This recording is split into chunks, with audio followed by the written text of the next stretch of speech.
अस्सलामुअलैकुम, मैं हूं तारिक मसूद अलियानी और मैं हूं अनविशा सलीम। हेडलाइंस आपने जानी। बुलेटिन का बाकायदा आगाज़ करते हुए सबसे पहले आपको बताएं कि फील्ड मार्शल सैयद आसिम मुनीर ने लाहौर गैरिजन का दौरा किया, जहां उन्हें ऑपरेशनल तैयारियों, तरबती मयार और जंगी सलाहियतों में इजाफे के इक़दाम पर ब्रीफिंग दी गई। फील्ड मार्शल ने फील्ड ट्रेनिंग एक्सरसाइज का भी मुशाहिदा किया। कोई शक ना रहे, दरपेश किसी भी खतरे के खिलाफ पहले कुछ बर्दाश्त किया नाप किया जाएगा। CDF ने लाहौर छावनी के दौरे में अफवाज पाकिस्तान का आज़म दुनिया पर वाज़ेह कर दिया। आर्मी चीफ ने अफसरान और जवानों की पेशा वाराना सलाहियतों और नज़्म ज़ब्त को सराहा। बदलते इलाक़ाई और आलमी सिक्योरिटी चैलेंजेस से निपटने के लिए मुसलसल तैयारी पर जोर दिया गया। फील्ड मार्शल सैयद आसिम मुनीर को फॉर्मेशन के ऑपरेशनल तैयारियों पर तफसीली आगाह किया गया। फील्ड मार्शल ने जदीद टेक्नोलॉजी से लैस फील्ड ट्रेनिंग एक्सरसाइज का मुशाहिदा करते हुए पाक फौज की जिद्दत, हम आहंगी और बदलते हुए जंगी माहौल से मुताबिकत पर जोर दिया। दौरान खिताब फील्ड मार्शल ने कहा, कौमी सलामती और दरपेश खतरे के खिलाफ जीरो टॉलरेंस पॉलिसी अपना रहे हैं। पाक फौज मुल्क की खुद मुख्तारी, इलाकाई सालमियत और अंदरूनी इस्तेहकाम के दिफा के लिए हर वक्त तैयार है। बाद अज़ा आर्मी चीफ ने CMH लाहौर के हाई केयर सेंटर का दौरा किया और तिब्बी अमले की पेशा वाराना खिदमत को सराहा। Chief of air staff air chief marshal Zaheer Babar Sidhu ने सऊदी अरब का दौरा किया। ISPR के मुताबिक एयर चीफ की रॉयल सऊदी एयरफोर्स के कमांडर से मुलाकात हुई। Air chief marshal Zaheer Babar Sidhu ने chief of general staff general Fayyad से भी मुलाकात की। एयर चीफ को रॉयल सऊदी दस्ते की जानिब से गार्ड ऑफ ऑनर पेश किया गया। वफाकी वज़ीर दाखिला मोहसिन नकवी का चीन में बीजिंग पुलिस कॉलेज का दौरा। वज़ीर दाखिला ने हाई टेक ट्रेनिंग के मुख्तलिफ सेक्शन देखे, ड्राइविंग टेस्ट के लिए जदीद सिमुलेटर्स मशीन चलाई और वज़ीर दाखिला मोहसिन नकवी ने बीजिंग पुलिस का गाड़ियों के ज़रिए मुलजिमान को पकड़ने का ज़बरदस्त मुजाहिरा भी देखा और बीजिंग पुलिस के शानदार मयार को सराहा। कारकर्दगी के बेहतरीन मुजाहिरे भी देखे और गाड़ियों को खुसूसी स्क्वाड के भरपूर दाद भी दी। मोहसिन नकवी ने कहा कि नेशनल पुलिस अकेडमी के तमाम ASPs 1 माह की ट्रेनिंग के लिए बीजिंग पुलिस कॉलेज आएंगे। नेशनल पुलिस अकेडमी और बीजिंग पुलिस कॉलेज के दरमियान ताउन को मज़ीद बढ़ाया जाएगा। वज़ीर आज़म शहबाज शरीफ एक रोज़ा दौरे पर कोयटा पहुँच गए। एयरपोर्ट पर वज़ीर आला बलूचिस्तान सरफराज बुगटी ने वज़ीर आज़म का इस्तकबाल किया। वज़ीर आज़म कोयटा में मसरूफ़ दिन गुजारेंगे। शहबाज शरीफ की बलूचिस्तान की सियासी क़यादत से मुलाकात होगी। वज़ीर आज़म बलूचिस्तान में Danish school, national highway N25 और दीगर तरक्याती मनसूबों का संग बुनियाद रखेंगे, जबकि कई मनसूबों का इफ्तिताह भी करेंगे।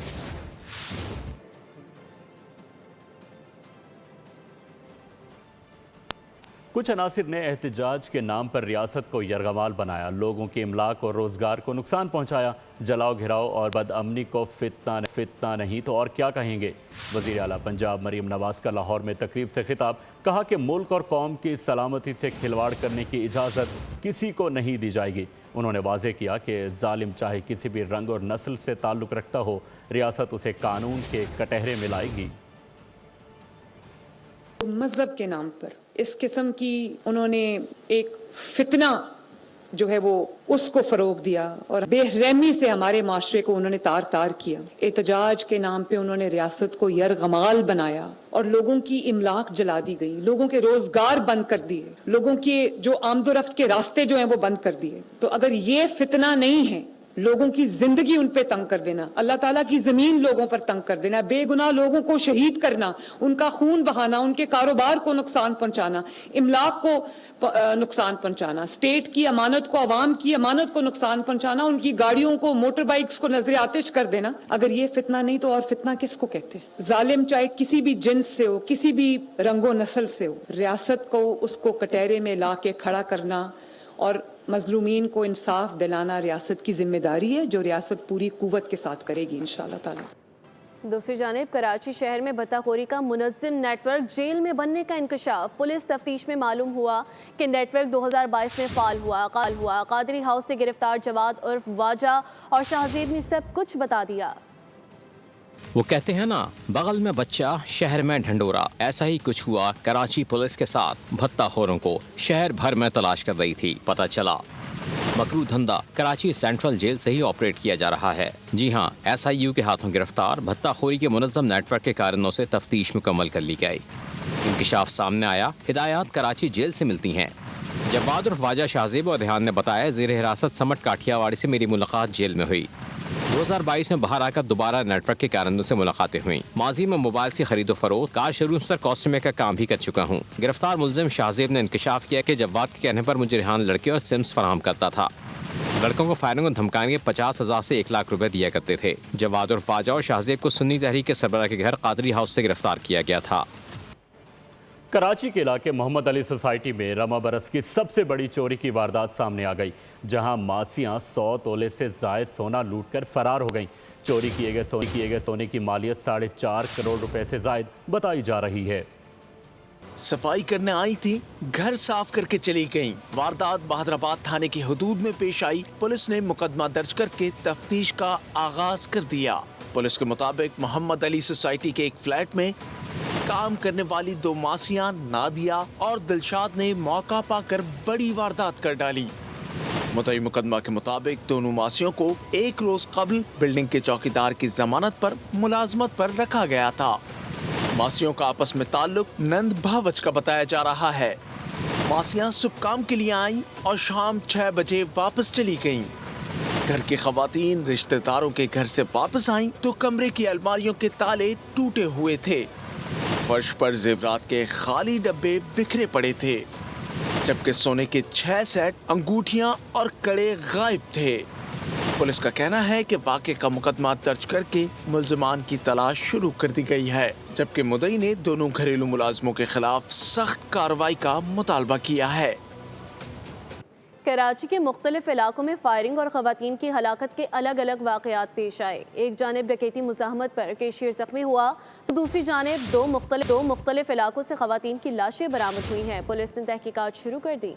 कराची में जराइम का जिन बेकाबू रहा। New Karachi 2 minute Chowrangi petrol pump पर फायरिंग कर दी गई।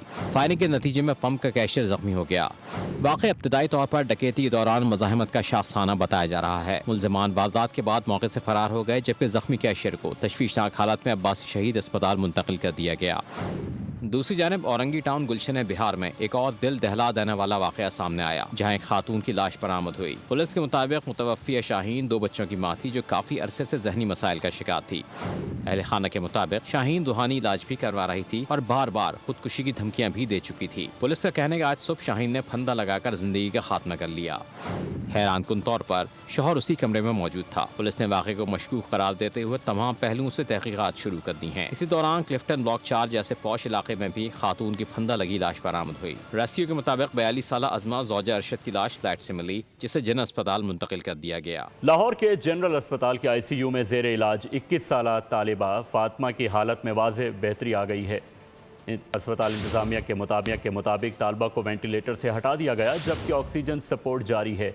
डॉक्टर्स का कहना है कि तालिबा मुकम्मल होश में है और उनकी हालत मुस्तहकम है। न्यूरो सर्जिकल टीम मुसलसल निगरानी कर रही है और रीढ़ की हड्डी से मुतालिक आइंदा का लाहे अमल का जायज़ा लिया जा रहा है। दूसरी जानिब बच्ची यूनिवर्सिटी में हालिया वाक़यात के बाद इंतज़ामिया ने हिफाजती इक़दाम करते हुए इमारतों के दरमियान खाली जगहों पर हिफाजती जालियाँ नस्ब कर दी हैं, ताकि मुस्तक़बिल में किसी भी नाखुशगवार वाक़े से बचा जा सके। कराची में यूनिवर्सिटी रोड पर ऑगमेंटेशन का काम रोक दिया गया। हुकाम के मुताबिक काम वर्ल्ड बैंक के एतराज़ात और रूट की तब्दीली के बायस मनसूबा आर्जी तौर पर मुअत्तल किया गया है। इस हवाले से मज़ीद तफसीलात जानते हैं काशान से। जी मोहम्मद काशान, बताइएगा। जी बिल्कुल, देखिए कराची वालों के लिए एक और बुरी खबर है। यूनिवर्सिटी रोड पर जहाँ तरक्याती मंसूबे ताखिर का शिकार है, वहीं यूनिवर्सिटी रोड के अकब में ऑगमेंटेशन लाइन K4 की जो है वो यहाँ से बिछाई जा रही थी, जिसका काम वर्ल्ड बैंक की जानिब से एतराज़ात उठाने के बाद रोक दिया गया है। ये मंसूबा जो है Karachi water sewerage and improvement project के तहत यहाँ पर शुरू किया जाना था। कैमरा मैन नज़ाकत अली से गुजारिश करूँगा कि वो आपको मनाज़िर दिखाए कि यहाँ पर मटेरियल मौजूद है, लेकिन मजदूर और यहाँ के जो इंजीनियर्स हैं वो हमें नज़र नहीं आ रहे। जबकि वर्ल्ड बैंक की जानिब से एतराज़ात जो उठाए गए, उन्हें बताया गया कि माहौलियाती खदशात और हिफाजती इक़दाम ना होने पर एतराज़ात सामने आए। मंसूबा 10 नवंबर को शुरू हुआ, जो कि 30 दिसंबर तक मुकम्मल होना था, मगर हम देख रहे हैं कि ये मंसूबा जो है ताखिर का शिकार हो गया है। उर्दू यूनिवर्सिटी से हसन स्क्वायर तक 2.7 किलोमीटर की लाइनें बिछाई जानी थी, अब तक सिर्फ 10% रुकबे पर ही काम हुआ है। लेकिन हम देख रहे हैं कि यूनिवर्सिटी रोड पर जहाँ एक साइड पर BRT का काम चल रहा है, तो दूसरी जानिब K4 का ऑगमेंटेशन 1 और 2। खबरों के सिलसिले को आगे बढ़ाते हुए बताएं कि PSL सीजन 11 में 2 नई टीमों की शमूलियत के लिए नीलामी आज हो रही है। इस हवाले से इस्लामाबाद के जिनाह कन्वेंशन सेंटर में पुरवकार तकरीब का इनेकाद किया जाएगा। मजीद तफसीलात जानते हैं नुमाइंदा बोल न्यूज़ फहद चौधरी से। जी फहद, आगाह कीजिएगा। जी बिल्कुल, एक तरफ तो इंडियन प्रीमियर लीग की मकबूलियत का ये आलम है कि उसका ग्राफ मुसलसल नीचे गिरता जा रहा है। जितने भी गैर मुल्की खिलाड़ी IPL का हिस्सा थे वो आहिस्ता आहिस्ता उसको छोड़कर जा रहे हैं। दूसरी जानिब पाकिस्तान सुपर लीग की मकबूलियत जो है इस वक्त उरूज पर है और इसमें जो है बेशतर गैर मुल्की खिलाड़ी भी हिस्सा ले रहे हैं। PSL सीज़न 11 जो है वो 26 मार्च से शुरू होने जा रहा है, 3 मई तक जारी रहेगा। PSL 11 के लिए इस मरतबा जो टीम्स की तादाद है उसको 6 से बढ़ाकर 8 किया जा रहा है। 2 नई टीम्स की इंडक्शन की जा रही है। आज इस्लामाबाद के जिनाह कन्वेंशन सेंटर में PS नई टीमों की नीलामी हो रही है। इस नीलामी के लिए जिनाह कन्वेंशन सेंटर में तैयारियां जो हैं वो मुकम्मल कर ली गई हैं। 4:15 बजे इस तकरीब का आगाज़ होगा। 10 कंपनियां जो हैं वो हिस्सा ले रही हैं 2 नई टीमों की नीलामी में और जो मुमकिना शहर हैं उनमें फैसलाबाद, गिलगित, हैदराबाद, मुजफ्फराबाद, रावलपिंडी और सियालकोट शामिल है। इसी के साथ न्यूज़ बुलेटिन से फिलवक्त इतना ही। मज़ीद अपडेट्स के लिए विजिट कीजिए bolnews.com। सब्सक्राइब करें और बेल दबाएं ताकि कोई खबर रह न जाए।